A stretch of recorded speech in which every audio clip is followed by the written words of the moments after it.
What if I told you that in the final months of World War II, Nazi scientists built a device that could bend space and time?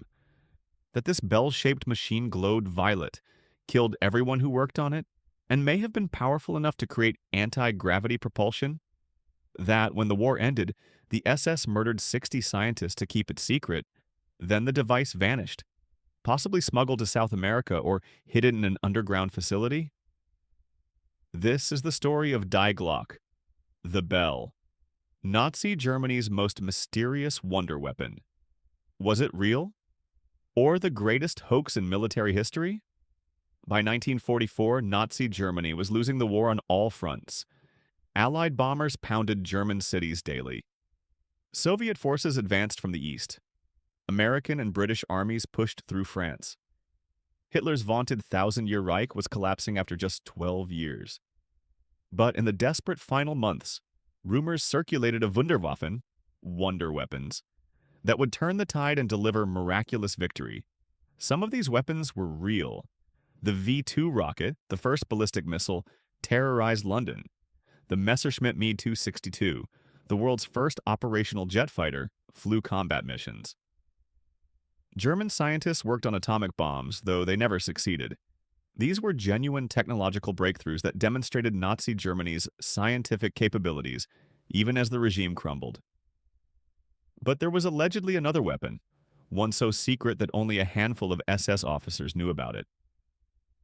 A device developed in an underground complex called Der Riese, the Giant, hidden in the Owl Mountains near the Czech border. According to post-war accounts, this weapon wasn't just advanced, it was revolutionary. It supposedly manipulated gravity, distorted time, and operated on principles of physics decades ahead of 1940s science. Its codename was Die Glocke, and if even half the stories are true, it was the most extraordinary machine ever built. The story of Die Glocke begins in 1945 in a Polish courtroom.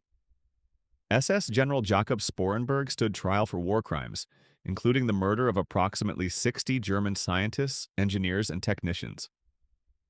Sporenberg had been a high-ranking SS officer, an Obergruppenführer, one of the most senior positions in Heinrich Himmler's organization. During his interrogation, Sporenberg mentioned a secret project he had overseen in the final months of the war, something called Die Glocke. According to transcripts allegedly seen by Polish journalist Igor Witkowski in 1997, Sporenberg described the bell as a top-secret experiment conducted at a facility near the Wenceslas mine in Lower Silesia. He claimed the project was under the direct supervision of SS General Hans Kammler, the man responsible for Nazi Germany's most advanced weapons programs, including the V-2 rocket production. The scientists working on Die Glocke were murdered, Sporenberg testified, to prevent the secrets from falling into Allied hands. Their bodies were disposed of and all evidence of the project was destroyed or removed. Witkowski published these revelations in his 2000 book Pravda o Wunderwaffe, The Truth About the Wonder Weapon. The story gained international attention when British aerospace journalist Nick Cook featured it in his 2001 book The Hunt for Zero Point, connecting Die Glocke to alleged Nazi research into anti-gravity technology. From there, the legend exploded. So what exactly was Die Glocke? According to the descriptions compiled by Witkowski and Cook, the bell was approximately 9 feet wide and 12 to 15 feet tall, large enough to fill a small room. It was made of heavy metal, possibly lead or lead alloy, and shaped like a bell, hence its name. The most distinctive feature was the counter-rotating cylinders inside the device. These cylinders, the accounts claimed, were filled with a mysterious metallic substance code-named Cerium-525. This liquid was described as mercury-like but violet in color, highly radioactive, and stored in lead-lined thermos containers when not in use. Some researchers have speculated that Cerium-525 might have been red mercury, a controversial substance rumored to exist in weapons programs, but never proven to be real.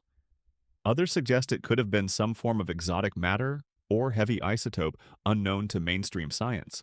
Additional substances allegedly used in the experiments included thorium and beryllium peroxides, both real materials that, in certain configurations, could potentially be used in nuclear or radiation experiments.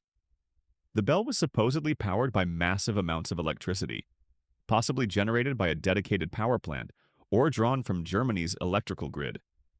When activated, witnesses claimed the bell glowed with an eerie violet light. The counter-rotating cylinders spun at high speed, creating a humming sound that increased in pitch as the device powered up. The air around it became charged with static electricity. And then, according to the stories, something extraordinary happened. The device generated an anti-gravity field, or distorted time and space within its range. Perhaps the most disturbing aspect of the Die Glocke legend involves what happened to living things exposed to the device. According to Witkowski's sources, initial tests using plants and animals produced horrific results. Organic tissue exposed to the bell's field would crystallize. Plants would turn into a substance resembling coal dust or ash. Animal test subjects died quickly, their cellular structure breaking down at a molecular level. 5 of the scientists working on the project allegedly died during early experiments, their bodies showing symptoms of radiation poisoning or some unknown form of energy exposure. Their skin turned gray. Their blood composition changed. They experienced rapid cellular decomposition. These deaths were supposedly part of the reason Sporenberg later had the remaining scientists murdered. They had witnessed the effects and knew too much. The facility where Die Glocke was tested supposedly had to be completely decontaminated after each experiment. Walls were stripped down and covered with ceramic tiles, which were then coated in a thick black rubber substance. This extreme decontamination procedure suggests the device produced dangerous radiation or some other hazardous byproduct that lingered in the environment.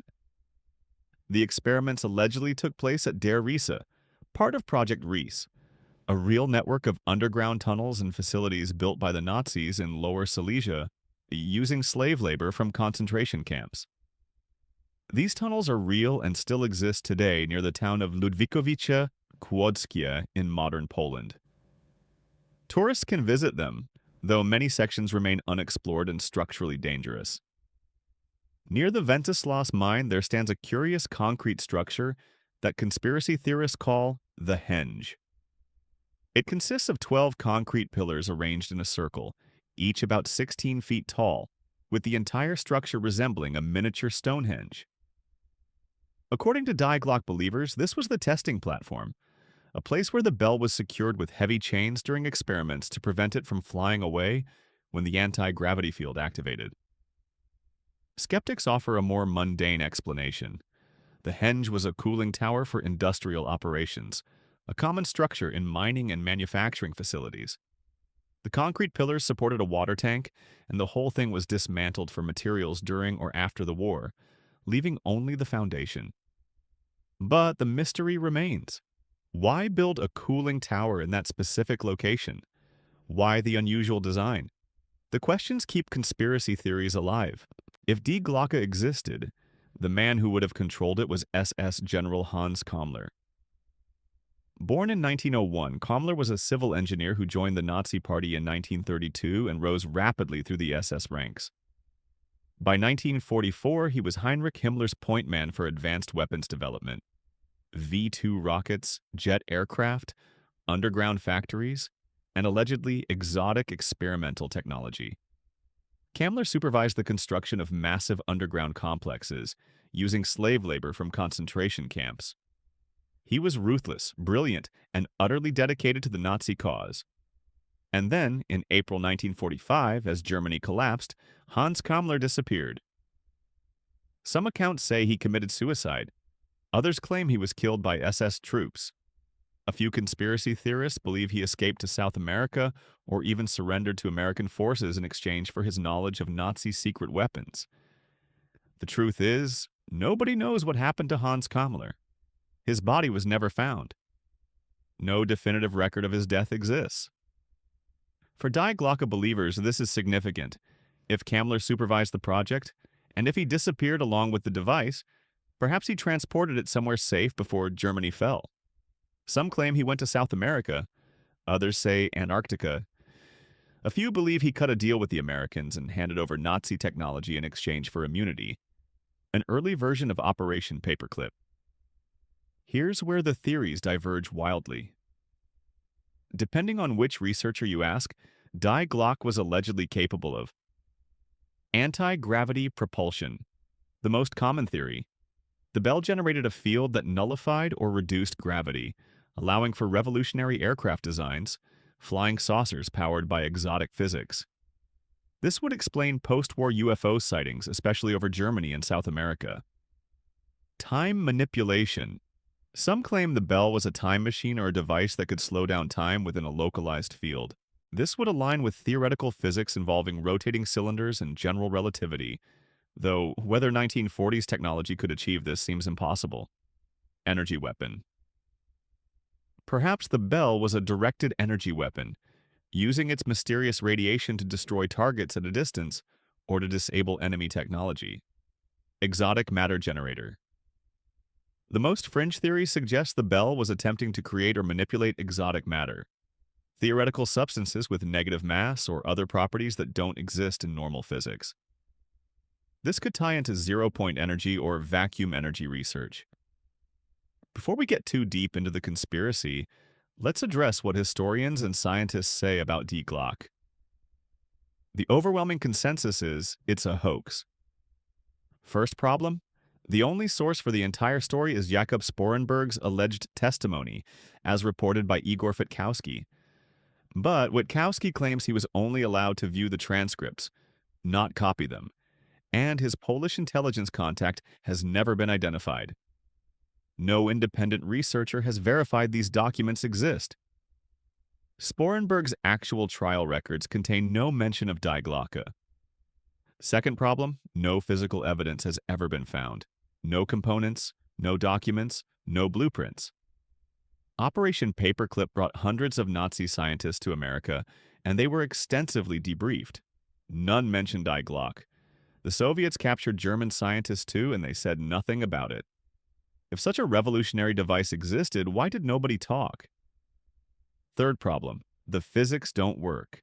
Anti-gravity, as described in the Die Glocke stories, violates fundamental laws of physics. Rotating cylinders filled with mercury would not create gravitational anomalies. Electromagnetic fields, no matter how strong, don't nullify gravity.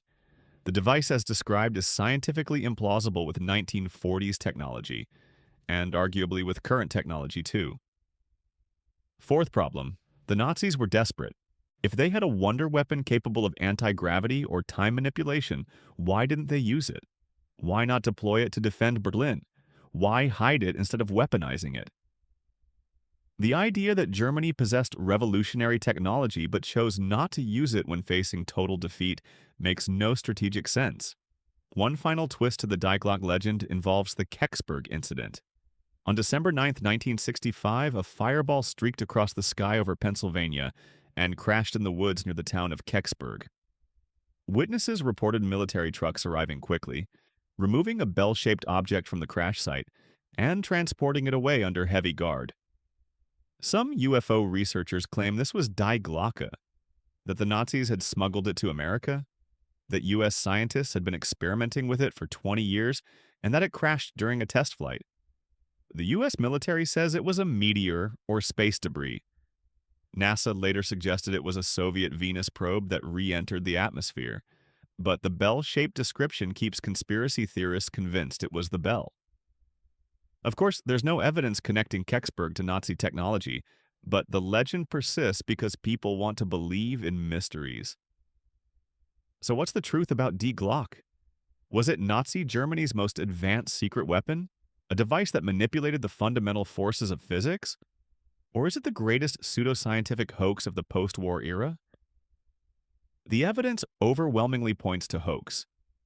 There are no primary sources, no verified documents, no physical remnants, no testimony from scientists who actually worked on Nazi weapons programs.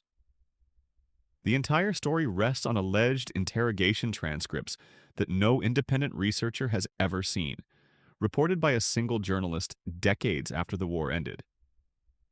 The physics described are implausible at best, impossible at worst. The logistics of building such a device while Germany was collapsing under Allied bombing make no sense. And the complete absence of any mention in the thousands of pages of declassified Nazi documents and scientist interrogations strongly suggests Die Glocke never existed.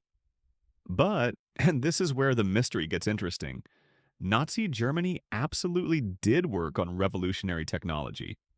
The V-2 rocket was decades ahead of its time. Jet aircraft, infrared optics, nerve gas, advanced submarine designs. When Allied forces captured German research facilities, they were genuinely shocked by what they found. Operation Paperclip brought 1,600 German scientists to America because their knowledge was so valuable. So while Die Glocke itself is almost certainly fiction, it represents a real truth.